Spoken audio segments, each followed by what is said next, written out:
હવે આજની સ્ત્રી પોતાના પતિ સાથે કેવો પ્રેમ કરે છે અને કેવો ઢોંગ કરે છે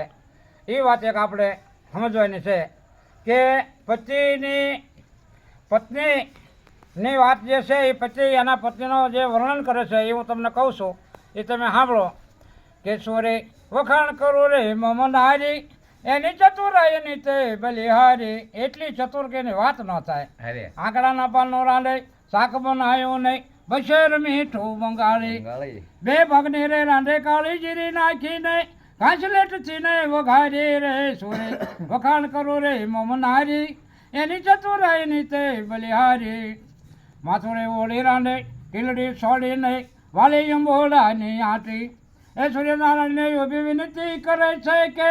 ક્યારે મરે મારો માટી રે સોરે વખાણ કરું રે મમનારી એની ચતુરાઈની તે બલિહારી. વાહ જય શ્રી રામ.